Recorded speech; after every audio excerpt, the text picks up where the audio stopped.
नमस्कार। आज हम भारत की कला की उस दुनिया में उतर रहे हैं जो अक्सर शहरों की चकाचौंध से दूर रहती है। गांव में, जंगलों में, पहाड़ों में सांस लेती है। हाँ, वो कला जो सदियों से आम लोगों के जीवन का हिस्सा रही है। बिल्कुल। और हमारे पास एक एकेडमिक स्रोत भी है जो इन लोक कलाओं या कह लीजिए जनजातीय कलाओं, इनकी जड़ों पर, इनकी निरंतरता पर रोशनी डालता है। जी।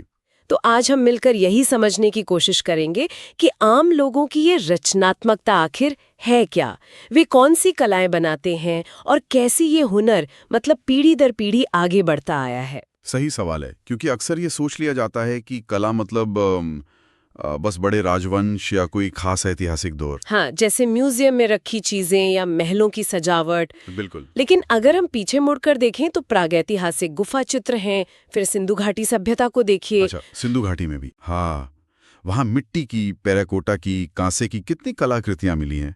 ये आम लोगों की ही तो कला थी, हमेशा से मौजूद रही है। ये कोई अलग थलग चीज नहीं थी, जीवन का हिस्सा थी। हाँ। इतिहास में आप देखिए, लगातार ऐसे कलाकार समुदायों का जिक्र मिलता है जो बर्तन बनाते थे, कपड़े बुनते थे, गहने गढ़ते थे अच्छा।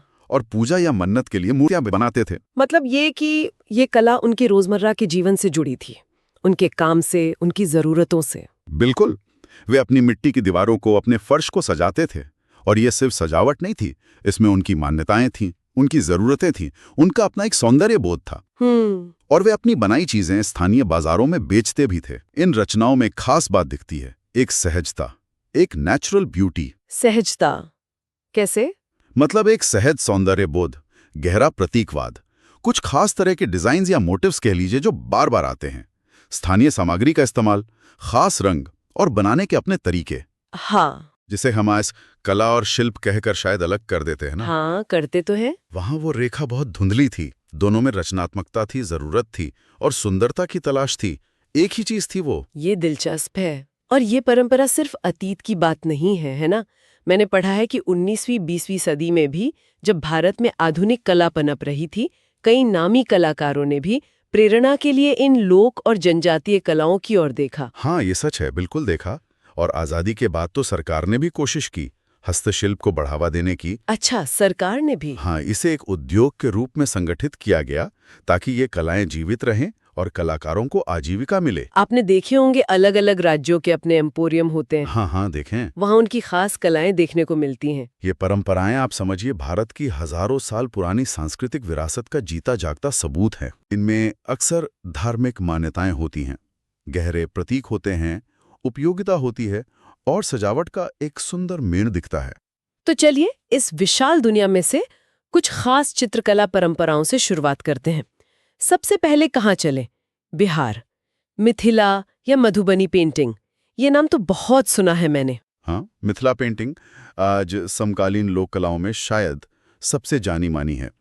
इसका नाम प्राचीन विदेह यानी सीता जी की जन्मभूमि मिथिला से जुड़ा है। अच्छा।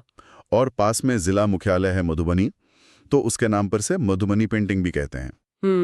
माना जाता है कि सदियों से इस इलाके की महिलाएं खास मौकों पर, खासकर शादियों में, अपने मिट्टी के घरों की दीवारों को इन चित्रों से सजाती थीं। दीवारों पर मिट्टी के घरों के? जी हाँ, कुछ कहानियां तो ऐसे राम सीता विवाह से भी जोड़ती हैं। वाह। और क्या खास है इनमें, मतलब देखने में कैसी होती हैं? इनमें रंगों का प्रयोग बहुत जीवंत होता है, एकदम चटख रंग, ब्राइट कलर्स। अच्छा। और पारंपरिक रूप से ये घर के 3 खास हिस्सों में बनाई जाती थी। एक तो बाहरी आंगन, दूसरा पूर्वी हिस्सा जहां कुलदेवी का स्थान होता है, आमतौर पर काली मां का, और सबसे महत्वपूर्ण दक्षिणी हिस्से का कमरा जिसे कोहबर घर कहते हैं। कोहबर घर? हाँ, शादी के समय इस कोहबर घर की ताजी पुताई वाली दीवारों पर कोहबर बनाया जाता है। ये एक खिला हुआ कमल होता है जिसका गहरा तांत्रिक और शुभ अर्थ है, साथ में देवी देवताओं के शानदार चित्र।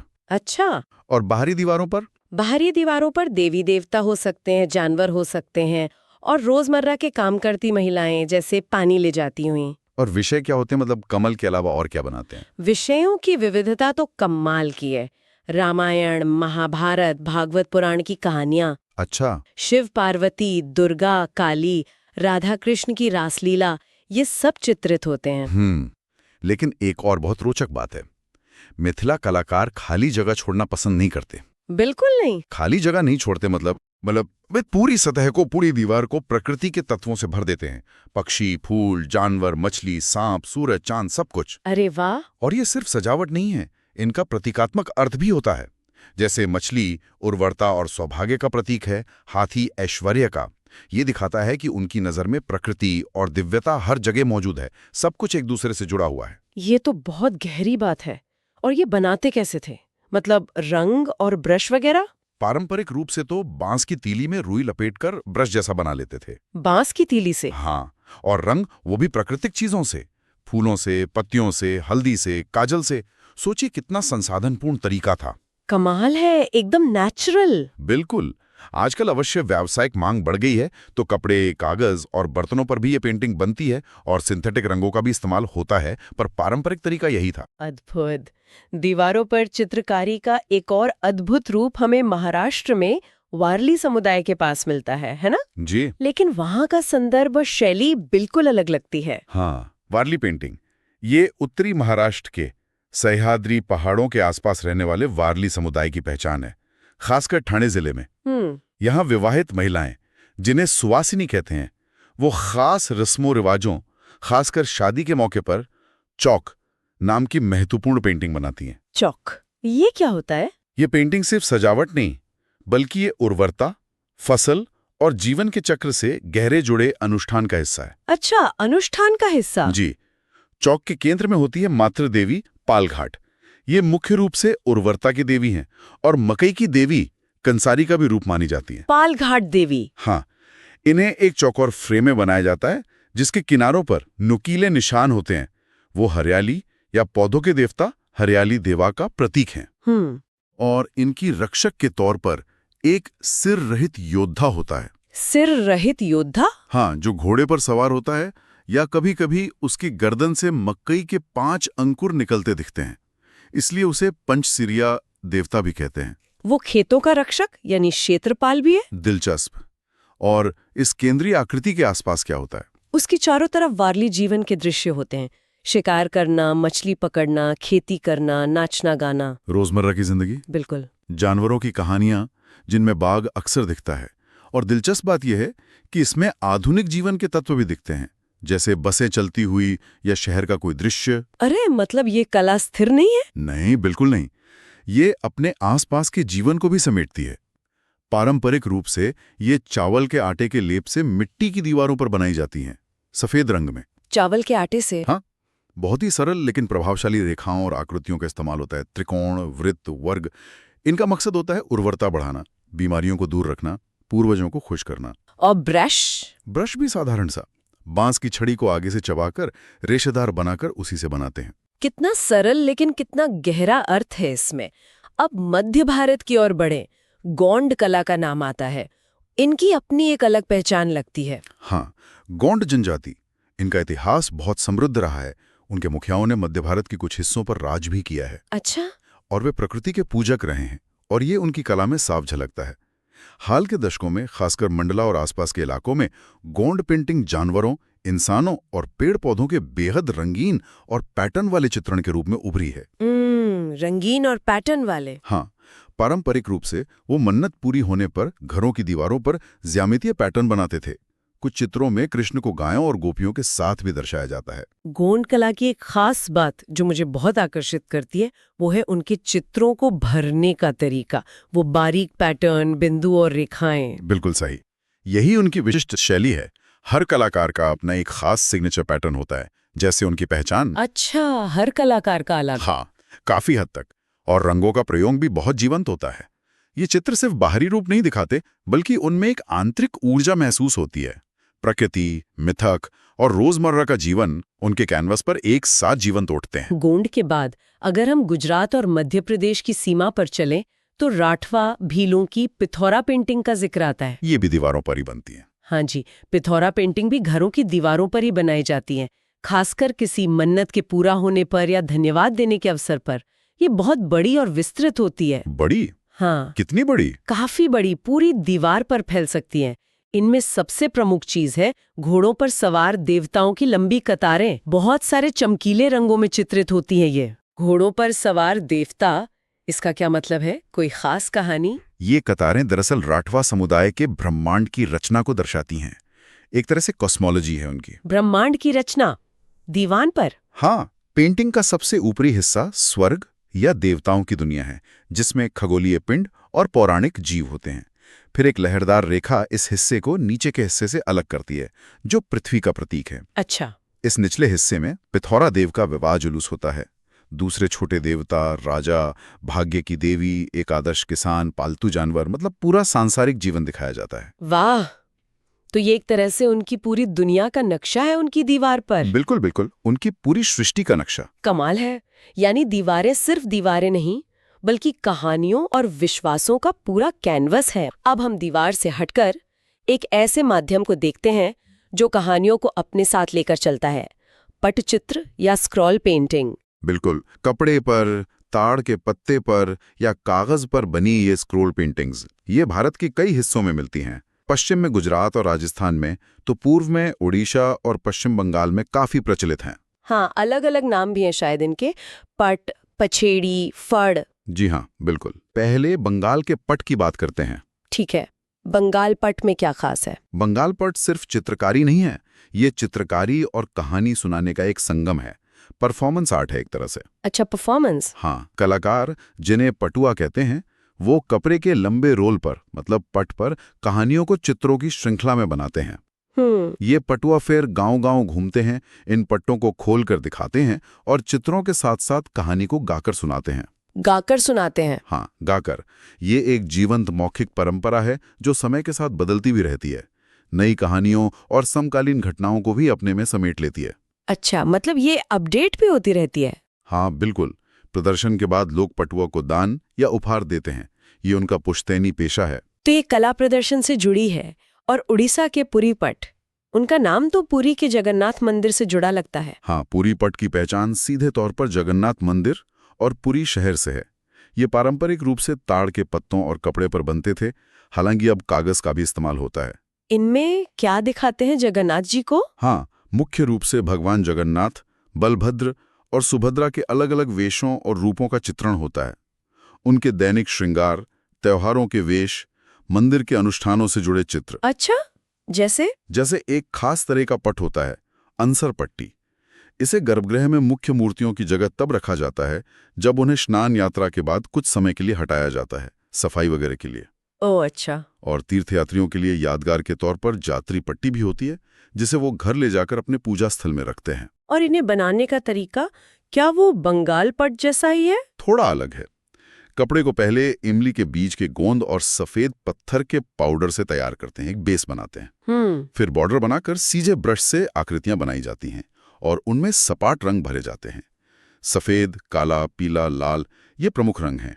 रंग भी क्या प्राकृतिक होते हैं? हाँ, परंपरागत रूप से तो प्राकृतिक स्रोतों से ही लिए जाते हैं, जैसे काजल से काला, शंख के पाउडर से सफेद और हरिताली और हिंगुल नाम के पत्थरों से पीला और लाल रंग। वाह। अंत में पेंटिंग पर लाख की एक पतली परत चढ़ाई जाती है, जिससे उसमें चमक आती है और वो पानी से भी थोड़ी सुरक्षित रहती है। और ताड़ के पत्तों पे कैसे बनाते हैं? वो और भी अनूठा है। उसमें रंग भरने के बजाय स्टील की कलम जैसी नुकीली चीज से रेखाओं को उकेरा जाता है और फिर उनमें स्याही भर दी जाती है। कभी कभी थोड़ा रंग भी इस्तेमाल होता है। उकेरा जाता है? ये तो बहुत बारीकी का काम लगता है। जी हाँ, बहुत धैर्य और कुशलता चाहिए इसके लिए। स्क्रोल पेंटिंग का एक और जबरदस्त उदाहरण राजस्थान से है, फड़। इनके बारे में बताइए, ये किनके बारे में होती हैं?